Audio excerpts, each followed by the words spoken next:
책상을 사기 위해서 파리바게트에 갔습니다. 설교하면서 파리바게트 협찬받은 건 아니죠. 파리바게트에 갔는데요. 갔다 오다가 신호를 기다리면서 교차로에 서 있었습니다. 그러다가 오늘 교통 신호등을 찬찬히 보게 됐는데 교통 신호등 하면 색깔이 3개죠. 빨간색, 녹색, 노란 이렇게 3가지입니다. 그런데 혹시 교통 신호기에 빨간색, 녹색 신호등의 배열 순서가 어떻게 되는지 아세요? 맨 왼쪽이 빨간색이고 맨 오른쪽이 녹색 등입니다. 그리고 그 가운데 노란 등이 있더라고요. 큰 교차로는 4개입니다. 좌회전하겠죠. 좌회전. 그래서 제일 왼쪽에 빨간색, 노란색, 좌회전, 녹색 이렇게 되어 있습니다. 제가 이렇게 순서를 설명하지만 사실 운전하시는 분들도 그 교차로에 서 있으면서 자기 신호가 떨어지면 움직이지 순서 카운트하는 사람들은 없습니다. 그죠? 다 바쁘기 때문에 그냥 뭐 이게 그냥 들어오면 가는 거지 뭐 이게 빨간색, 녹색 이렇게 순서를 몰라도 살아가는데 어려움이 없습니다. 그런데 어떤 일들은요, 그러니까 교통신호 같은 경우는 뭐 굳이 순서를 몰라도 살아가는데 어려움이 없습니다. 그런데 어떤 일들은 순서가 참 중요합니다. 좀 더 정확히 말하면 우선순위가 중요한 일들이 있습니다. 어떤 한 선생님이 교실에 오셨습니다. 그리고 책상 위에다가 유리병을 하나 올립니다. 그리고 그 유리병 위에 먼저 골프공을 여러 개를 넣고 그 다음에 장을 넣고 그 다음에 모래를 넣는 그런 영상을 제가 2년 전에 본 적이 있습니다. 아마 여러분도 보신 적이 있지 않을까 싶습니다. 그러면서 이 선생님이 제일 먼저 유리병에다가 골프공을 넣어놓고 이 병이 다 찼습니까? 라고 물어봐요. Is this jar full? 이렇게 물어봐요. 그러니까 그러면 그 다음에 또 뭘 넣냐면은 장을 넣고 그 다음에 모래를 넣고 이렇게 하는 거였는데 이 순서를 바꿔가지고 모래를 먼저 집어넣고 그 다음에 장을 넣고 그 다음에 골프공을 넣을 수 있냐 물어봅니다. 학생들. 상식적으로 볼 때는 같은 걸 넣지만 순서를 달리하니까 못 들어가는 거죠. 골프공을 먼저 넣고 그 다음에 조그만 장을 넣고 그 다음에 모래 넣고 하면 들어가는데 거꾸로 모래를 먼저 넣고 장을 넣고 골프공 넣으면 들어갈 수가 없는 거예요. 똑같은 거지만 이분이 이렇게 갑니다. 골프공은 인생에 있어서 중요한 일들, 다시 말하면 가족, 친구들, 건강, 열정이고 자갈들은 그 다음에 들어간 자갈은 자동차, 집, 직장이고 모래는 그 밖에 작은 이지다 이렇게 합니다. 그래서 모래를 먼저 넣고 그 다음에 자갈 넣고 골프공을 넣을 수 없다고 이야기를 하죠. 인생에 있어서도 순서가 참 중요합니다. 우선순위가 참 중요하죠. 오늘 저는 여러분과 함께 솔로몬 왕에 대해서 함께 말씀 묵상하고 또 생각해 보려고 합니다. 솔로몬을 한번 주목해 볼 필요가 있습니다. 솔로몬은 다윗의 아들이었고 이스라엘의 3대 왕이었습니다. 그러니까 사울 왕이 이때고 그 다음에 다윗 왕이고 그 다음에 솔로몬 왕이죠. 솔로몬을 보면 참 어떻게 보면 대단한 사람 같아요. 구약 성경의 시편, 예를 들면 시편 117편을 씁니다. 그 다음에 아가서, 또 잠언, 또 금요일날 목사님 소개했던 전도서를 쓴 사람이죠. 그의 아버지 다윗이 정치가였고 문학가였듯이 솔로몬 역시 정치가이고 문학가입니다. 잠언, 시편들을 여러 개 기록합니다. 우리가 지금 펴고 있는 여러분이 성경책을 펴놓고 보시면 좋습니다. 열왕기상 5장 32절에 가보면 잠언을 5장 32절, 그래서 4장 32절 잠언을 3000가지를 말하고 노래가 1005편이라고 해요. 그 다음에 3사를 가보면 초목에 대해서 말하고 레바논의 백향목으로부터 담에 있는 우수족까지 이야기하는 백과사전적 지식을 갖고 있던 사람입니다. 우리가 누구를 보고 배우느냐가 우리 인생을 좌우할 때가 많습니다. 솔로몬은 과연 어떤 인물이었을까? 이 질문에 대한 답을 오늘 보면 찾을 수 있습니다. 솔로몬은 어떻게 살아갔습니까? 오늘 본문을 통해 여러분과 저는 솔로몬에 대한 오해와 진실입니다. 보고 우리가 어떻게 살아야 될지를 배우겠습니다. 솔로몬의 좋은 점도 있고 또 배우지 말아야 할 정도를 보면 나옵니다. 솔로몬에게서 배워야 할 좋은 점이 뭘까? 또 배우지 말아야 할 나쁜 점이 뭘까? 이 좋은 점, 솔로몬이 갖고 있던 좋은 점, 나쁜 점을 딱 한마디로 압축하라 그러면 우선순위입니다. 우선순위. 솔로몬 하면 떠오르는 게 바로 이 우선순위. 프라이어리티라고 그러죠. 프라이어리티. 이 단어가 오늘 설교의 핵심입니다. 키워드입니다. 오늘 읽은 본문에는 솔로몬의 우선순위가 등장하는데 먼저 우리가 배울 게 있습니다. 그분한테 뭘까? 이게 7절부터 9절까지 나오는 내용인데 7절부터 9절 솔로몬이 하나님께 기도하면서 구하는 내용입니다. 그게 바로 지혜죠. 지혜. 하나님 솔로몬이 산당에 가서 1000번제를 드렸을 때 밤에 하나님께 나타나셨습니다. 그때 물어보죠. 거기 뭐라고 하냐면은 5절에 내가 내게 무엇을 줄고 너는 구하라 그랬더니 뭘 구하죠? 9절을 보시면 누가 주의 이 많은 백성을 재판할 수 있사오니까 듣는 마음을 종에게 주사 주의 백성을 재판하여 선악을 분별하게 하옵소서. 다른 말로 표현하면 그래서 저기 보면 11절에 끝에 가서 오직 송사를 듣고 분별하는 지혜를 구했다는 말씀입니다. 자, 솔로몬이 우선으로 삼았던 것은 지혜를 구하는 기도였습니다. 11절에 그렇게 이야기하죠. 그리고 나서 이 기도가 하나님의 마음에 듭니다.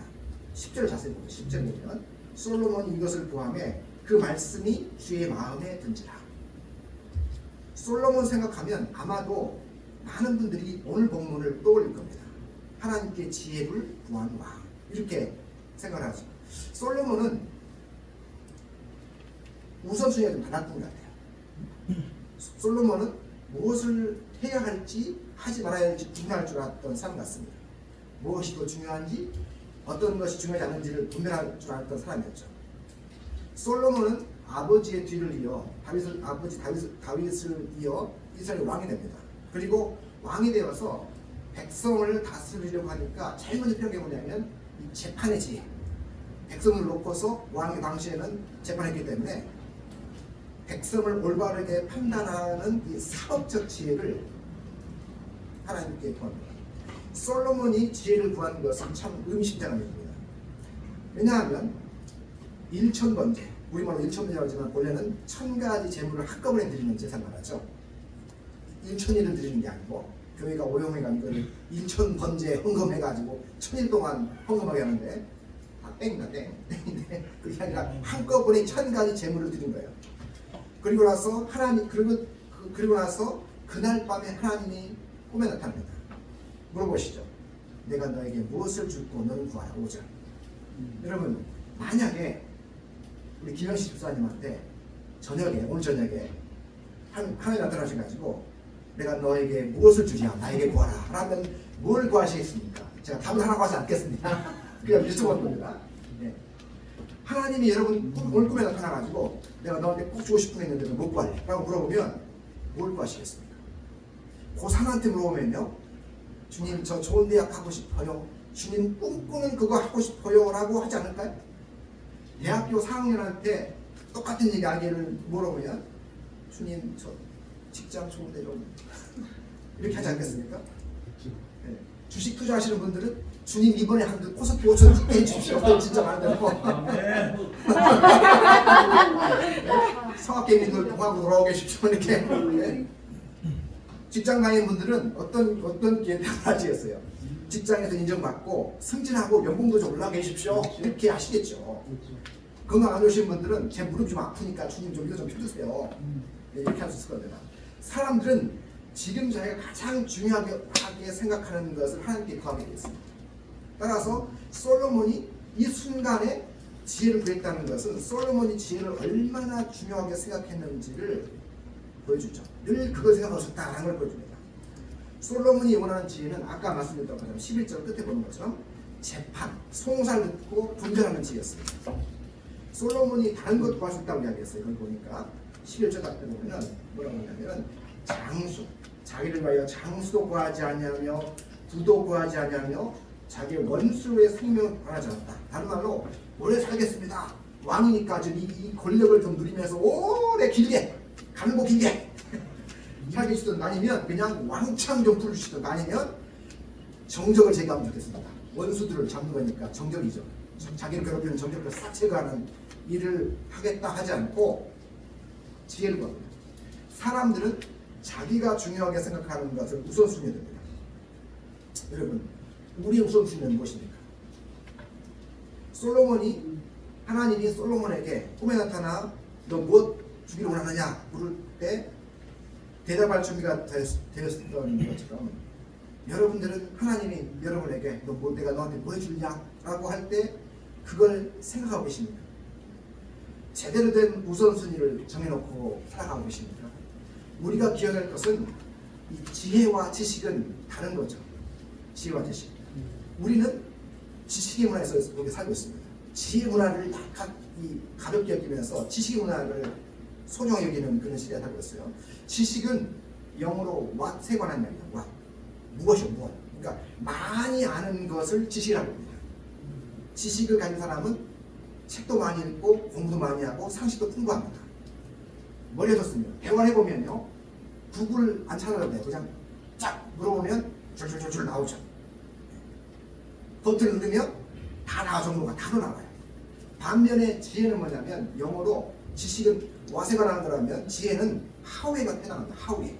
그러니까 자기가 가지고 있는 지식을 어떻게 how하고 어떻게 사용하느냐를 지혜라고 합니다. 지혜는 자기가 가지고 있는 지식을 활용하는 능력입니다.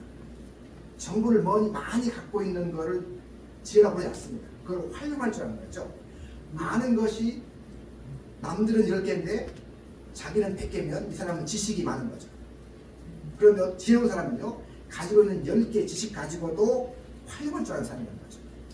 시골에 가보면 또 우리 주위에 보면 학교를 제대로 다니지 않으신 분이 있는데 나이 든 분들 가운데 지혜가 많은 분이 많습니다. 이런 분들은 지식은 없지만 지혜가 풍부한 사람들이죠. 우리는 우리의 우선순위에 지혜를 두고 살아가는 것입니다. 사람이 평상시에 무엇을 생각하는지 알아보려면 그 사람의 기도 제목을 물어보면 됩니다. 목회자들이 성도님들 만나면 뭘 물어보죠? 기도 제목 물어봅니다. 신방 가시면 카드에다가 다 기도 제목 5씩 써내라 하면서 다 받아가지고 신방 가시거든요. 왜냐하면 그걸 보면 그 집에 가정 문제가 어떤 건지 다 나옵니다. 어떤 성도들과 깊이 교제하고 싶으면 요즘 기도 제목이 뭡니까? 기도해 드릴게요 라고 물어보면 다 합니다. 대부분 알 수 있어요. 그분의 문제라든가 영적 상태를 알 수가 있습니다. 우리가 기도할 때 무엇을 소망하고 구하느냐, 그게 평상시 그 사람이 생각하고 있는 문제이죠. 우리가 소중하게 생각해야 될 것은 지혜입니다. 지혜. 근데 가만히 보면 솔로몬이 지혜를 얻기 위해서 뭐 책을 읽었다거나 뭐 이런 게 없어요. 사람에게 조언을 구했다거나 이런 게 없습니다. 솔로몬의 지혜는 하나님께로부터 받은 겁니다. 여기에서 굉장히 중요한 진리가 있죠. 지혜는 하나님 주신 것이다. 여러분은 하나님께 지혜를 구하고 계십니까? 시편 111편 10절, 시편 111편 10절에 여호와를 경외하니 지혜의 근본이라. 또 야고보서 1.5절, 야고보서 1.5절 보면 너희 중에 누구든지 지혜가 부족하거든 모든 사람에게 후히 주시고 꾸짖지 아니하시는 하나님께 구하라. 그리하면 주시리라. 여러분, 살아갈 길이 막히시거나 문제가 해결되지 않으신다면 하나님께 지혜를 구하십시오. 그런데 희한하게 하나님은 지혜를 주십니다. 진짜. 솔로몬에게 하나님 지혜를 주셨죠.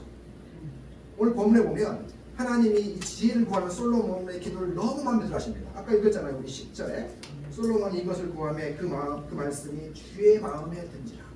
성경에 주의 마음에 든 사람이 많지 않거든요. 근데 솔로몬이 그래요. 솔로몬. 여기 보면 이 하나님께서 지혜를 솔로몬에게 주셨다는 것을 보여주는 이야기가 바로 뒤에 나옵니다. 16절 이야기 보면 그 유명한 이야기죠. 그 유명한 이야기. 재판하는데 두 여인이 옵니다. 근데 그 여인 사건 여러분 잘 아시잖아요. 두 사람 똑같이 거의 똑같은 날에 아이를 낳는데 한 엄마가 좀 뚱뚱했던 모양이에요. 아이를 깔아서 그냥 뭉개가지고 죽입니다. 그러고 나니 어떻게요? 깜짝 놀라가지고 그 옆에 있던 새로 난 아이를 데려다가 자기라고 자기 아이라고 하면서 나중에 시비 없잖아요. 그래가지고 솔로몬한테 옵니다. 그랬더니 솔로몬 어떻게 합니까? 모성애를 이용해 가지고 진짜 엄마를 분별해냅니다. 우리 설명 안 드려도 아시는 유명한 이야기. 그뿐 아니라 28절 가보시죠. 28절. 28절 가볼까요? 3장 28절. 거기 가면 거기 보면 그 사건 이후에, 재판 사건 이후에 온 이스라엘이 왕이 심리하여 판결함을 듣고 하나님을 들어하였으니 이는 하나님의 지혜가 그의 속에 있어 판결함을 보느라. 이 재판 사건이 을 통해서 하나님이 솔로몬에게 지혜를 주었다는 것들이 입증이 됩니다. 그뿐 아닙니다. 4장 넘어가면 4장 29절 한번 보시겠어요? 4장 29절. 우리 같이 한번 읽어볼까요? 4장 29절. 같이 읽습니다. 시작.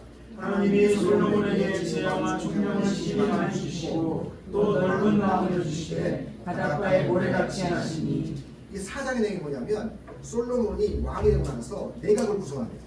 그런데 좋은 사람들 막 세워요. 그 이야기를 보고 하는 이야기예요. 하나님께서 그에게 지혜를 주셔가지고 유명한 사람들을 세울 수 있는 지혜를 주셨다. 이렇게 얘기합니다. 그리고 4장 34절 바로 밑에 조금 더 나가면 사람들이 솔로몬의 지혜를 들으러 왔더라 라고 이야기합니다. 하나님은 신실하셔서 하나님이 하셨던 약속을 지키십니다. 그러니까 솔로몬이 지혜를 달라고 기도하니까 정말로 그 약속을 주시다고 하시면서 그 약속을 지켜가시는 게 열왕기서가 보여주는 내용입니다. 지혜를 구하는 우선순위를 아는 솔로몬을 하나님께 마음 들어하셨습니다. 솔로몬 또한 다른 사람을 위한 지혜, 다른 사람을 위해 사용할 수 있는 지혜를 달라고 기도했죠. 솔로몬은 처음에 보면 하나님께 구할 뿐만 아니라 그 지혜를 자기의 어떤 그 욕망을 만족시키기 위한 게 아니라 다른 사람을 위해 사용할 수 있는 지혜를 달라고 합니다. 옛날의 왕들은 오래 사는 것, 자기 원수들 정격 제거하는 것, 쌓아둘 부를 구하는 것이 보통 왕이었습니다. 그러나 솔로몬은 평범한 왕이 아니죠. 다른 사람을 위해서 자기 지혜를 쓸 수 있기를 구합니다. 솔로몬은 한 나라의 통치하는 자리에 있었기 때문에 그 자리에 필요한 게 뭐였겠습니까? 지혜죠, 지혜. 우리도 우리가 서 있는 이 자리에 맞는 지혜가 필요할 때가 있습니다. 그래서 하나님 제가 서 있는 이 자리에 맞는 지혜 주십시오 라고 기도해야 되는 거죠.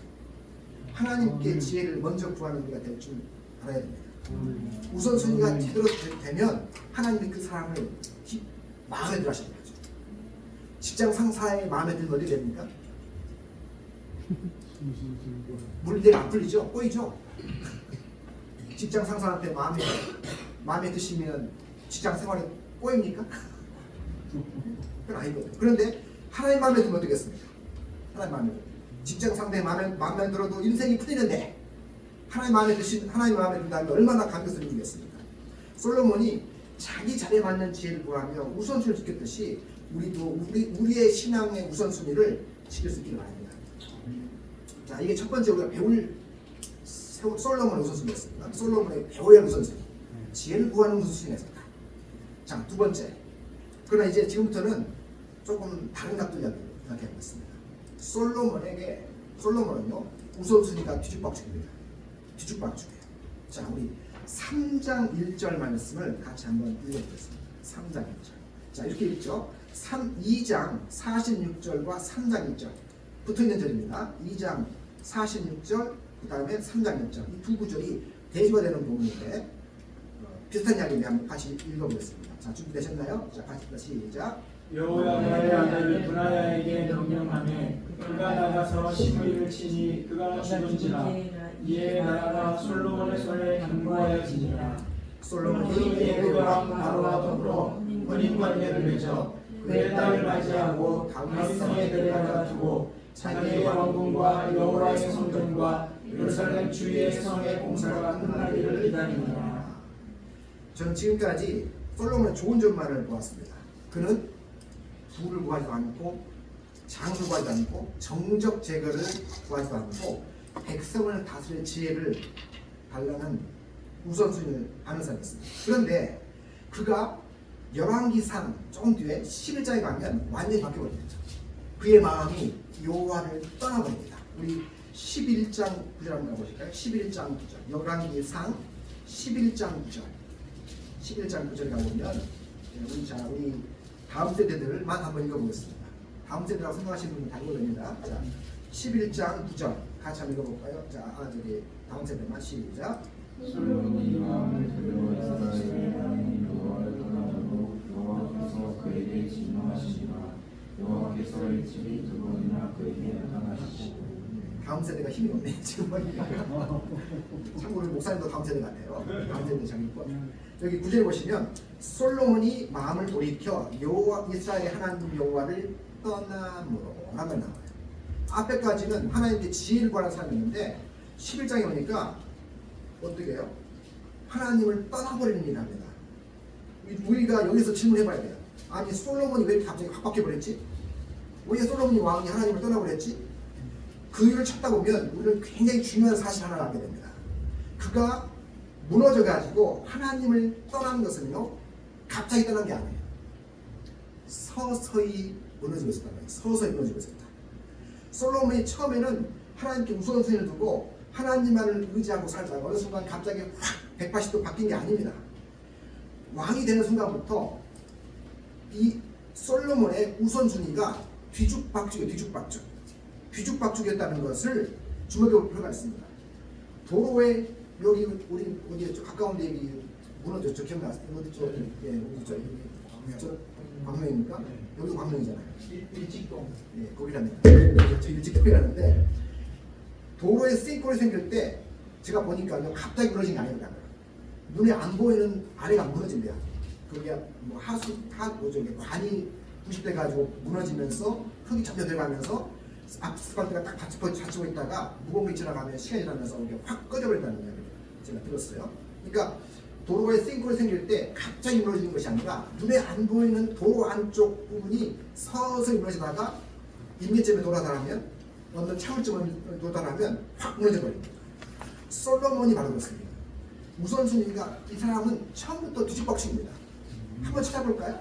첫 번째, 제가 봐서 왕이 된 첫 순간부터 이 솔로몬은요 자기의 왕권 강화를 위해서 뭘 하냐면 인간적인 힘을 의지합니다. 지금 여기 보면 제가 아까 2장 마지막 절만 읽었습니다만 2장 마지막 절을 보면 그가 시므이를 여호야다의 아들 드나야에게 솔로몬이 명해서 뭘 하냐면 명했더니 그가 가서 시므이를 칩니다. 정적을 제거해요. 시므이라는 정적을 제거합니다. 인간의 힘을 빌려서. 그런데 여기 2장 전체가 어떤 내용이냐면 그 이런 소제목만 보시면 알겠지만 2장에 보면 정적인 아도니아를 제거하고 26절에 보면 소제목 아비아다를 쫓아내버리고 요압을 처형시키고 방금 읽었던 36절에 보면 시므이를 제거합니다. 자기의 힘으로 자기의 정적들을 제거합니다. 자기의 왕권을 강화하기 위해서 인간적인 힘으로 정적을 제거합니다. 이게 2장이에요. 열왕기상 2장에. 그리고 이 왕권을 강화하기 위해서 자기의 정적들을 인간의 힘으로 제거하는데 이제 보세요. 3장에 넘어오면 3장 1절에 우리 아까 읽었던 부분이죠. 거기 보면 이렇게 시작합니다. 솔로몬이 애굽의 왕 바로와 더불어 혼인관계를 맺어 그의 딸을 맞이하고 자, 왕이 된 초기 단계에서 했던 일이 뭡니까? 애굽의 왕 파라오의 딸 공주를 자기 아들 맞이합니다. 여기 보면 더불어 혼인 관계를 맺어란 말은 누가 한 거죠? 3절 보면 솔로몬이 한 거예요. 솔로몬은 이제 아까 2장은요 국내에서 자기의 왕권을 강화하기 위해서 자기의 정력도 제거합니다. 그 다음에 뭐냐면 3장 딱 넘어가면 국제사회에서 자기의 왕권을 강화하기 위해서 바로 왕과 MOU를 맺고 외국관계를 맺고 어떻게 합니까? 딸을 받아들입니다. 또 하나 주목할 게 뭐냐면 1절 보세요. 1절에 보시면 우리가 주목할 게 있어요. 거기 보면 이 사람이 국제 결혼할 뿐만 아니라 그다음 뭘 하냐면 건축 프로젝트를 진행합니다.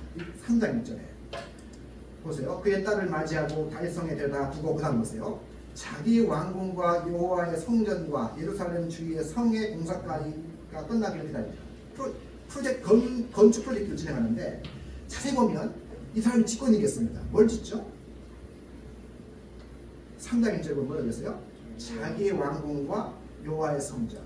순서를 보세요. 순서가 어떻게 됐어요? 성전입니까? 왕궁입니까? 여기 보면 3장 1절에 자기의 왕궁을 먼저 짓습니다. 자기의 왕궁을 먼저 짓는 이야기예요. 우리 보통 솔로몬이 성전을 먼저 짓고 그 다음에 궁전을 들이졌다라는 전설 속에 빠져 있습니다. 실제로 열왕기상은 그렇게 말하지 않고 뭐냐면 솔로몬은 자기 왕궁을 짓는 데에 더 관심이 많았다는 이야기를 하죠. 그렇게 얘기한다. 그리고 자 가볼까요? 6장 가보세요. 6장 지금 계속 건축 프로젝트 이야기입니다. 6장 38절 제일 마지막 절이 솔로몬이 지었던 성전, 하나님의 성전 이야기를 하면서 몇 년 동안 지었나 보세요. 38절에 솔로몬이 몇 년 동안 성전을 짓죠? 7년이죠.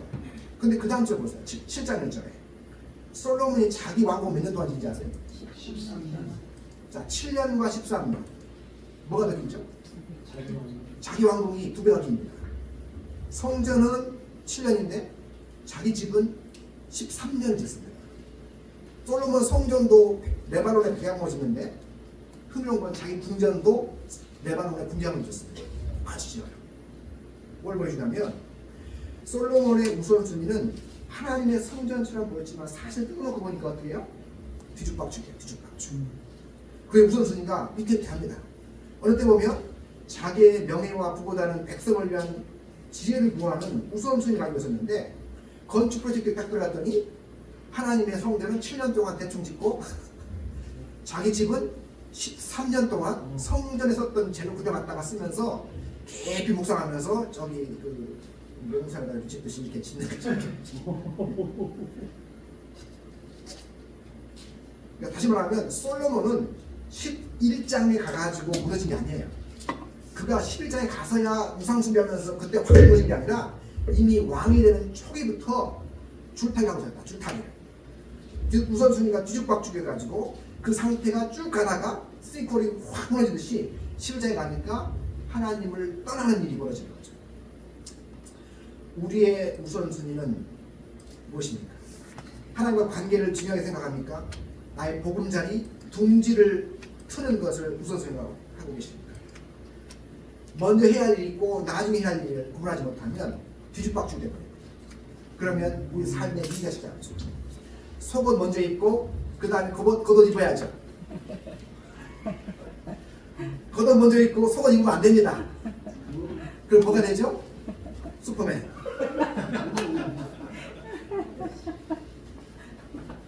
이거 안 하려고 했는데 너무 이렇게 하겠습니다. 너무 이거에 꽂혀가지고 또 당연히 모르다가 하나님을 항상 첫 자리에 놔두기를 원하십니다. 하나님 먼저죠. 하나님 먼저라고 생각하는 사람은 그 사람의 행동이 드러납니다. 행동에서. 하나님이 먼저라고 하는 사람은 그 어떤 일보다 예배를 먼저 드시죠. 하나님을 기뻐하는 것이 예배이기 때문에 그렇습니다. 예배를 포기한 사람, 하나님을 먼저 생각하는 사람이 아니죠. 생각이 행동으로 드러납니다. 말로만 하나님을 먼저라고 하는 사람이 되지 말고 예배를 포기하지 않으므로 하나님 먼저라고 행동으로 드러내야 되는 거죠. 여러분 하루를 시작하면서 제일 먼저 뭐가 하십니까? 잠자리에 그 다음에 거꾸로 잠자리에 들기 전에 하루를 기도로 마무리하십니다. 눈을 뜨면서 기도로 시작합니까? 우선순위입니다. 또 한 번 여러분 이런 도전을 드려볼게요. 여러분 한 달에 한 번씩 월삭기도 하잖아요. 저는 월삭기도가 이렇게 좋은지 몰랐어요. 네, 진짜 좋은지 몰랐어요. 금요일에 1시간 동안 오는 게 뭘까 했는데 와서 기도하는데 하나님께서 우리 목사님도 아까 얘기하셨던 것처럼 하나님께서 마음을 만지더라고요. 그래서 정말 이게 좋구나. 여러분 한 달에 한 번인 월삭기도에 하나님 제가 이 시간만큼은 주님께 드리겠습니다. 주님 저 기도하지 않으면 영적으로 메마르니까 주님 이 시간만큼 드리겠습니다. 이렇게 우선순위를 정해보면 좋겠어요. 하나님 말씀 펴놓고 짧게라도 묵상하는 그런 우선순위를 정하면 좋겠습니다. 하나님과의 관계가 중요하죠. 소중하고 중요한 것을 먼저 하는 것이 우리가 바로 해야 할 일입니다. 하나님과 관계가 무너지지 않는 것이 소중하고 중요한 일 아닙니까? 이런 그 목걸이가 있죠. 여러분 목걸이 아내들이 목걸이를 하고 다녀요. 목걸이가 가끔 꼬일 때가 있어요. 꼬일 때가 줄이 그런 경우 없으십니까? 제 아내 것이 꼬여가지고 제가 이렇게 어저께 찾아왔는데 맡겨가지고 근데 줄이 꼬이면요 끊어졌죠. 끊어져가지고 가졌는데 이게 막 섞였다 엉켜있는데 완전히 꼬여서 풀리지 못한 일이 가끔 있습니다. 목걸이가 우리 인생도 목걸이가 꼬이듯이 꼬일 때가 있죠. 그때는요 이런 목걸이를 어떻게 풀죠? 꼬이면 성질대로 풀다가는 큰일 납니다. 던지거나 이렇게 풀면 큰일 납니다. 어떻게 해야 돼요? 바늘 가지고 살살 달리면서 풀어야 됩니다. 그거 안 해보셨나요? 처음 해보시면 해보시기 바랍니다. 좋아요. 바늘 이용해서 천천히 하나하나 끌어가지고 풀어야만 목걸이가 풀어집니다. 그 줄이 다 풀어져 이상하게.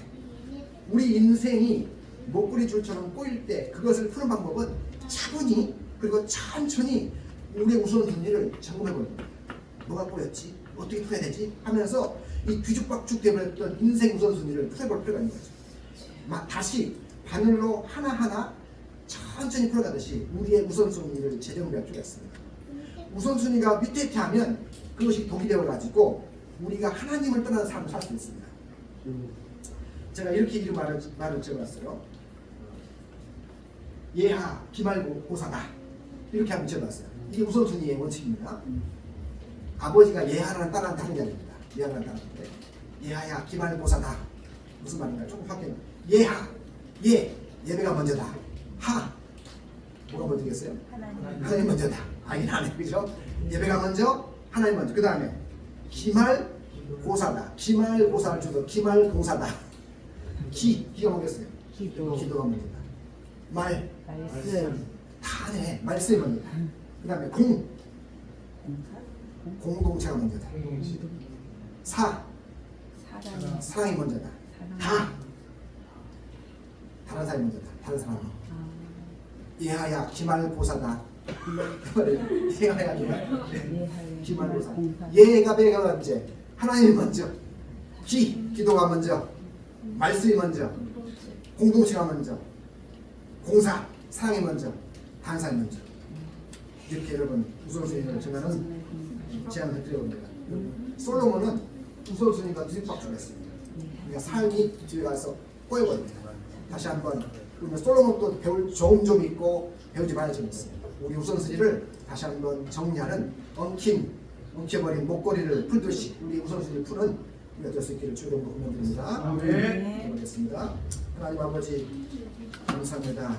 솔로몬은 지혜를 구하는 훌륭한 왕이었지만 그 인생 초기부터 우선순위가 뒤죽박죽 공방진창이어서 결국 하나님을 떠나버리는 불행한 인생을 살았습니다. 주님 기도하는 것 혹시나 우리도 솔로몬과 같이 시작했지만 또 솔로몬처럼 뒤틀리는 인생 살지 않도록 우리 우선순위가 정해지게 도와주옵소서. 그래서 예배가 먼저, 하나님 먼저, 기도가 먼저, 말씀이 먼저, 공동체가 먼저, 삶이 먼저, 다른 사람이 먼저인 우선순위 설 수 있도록 우리를 도와주옵소서.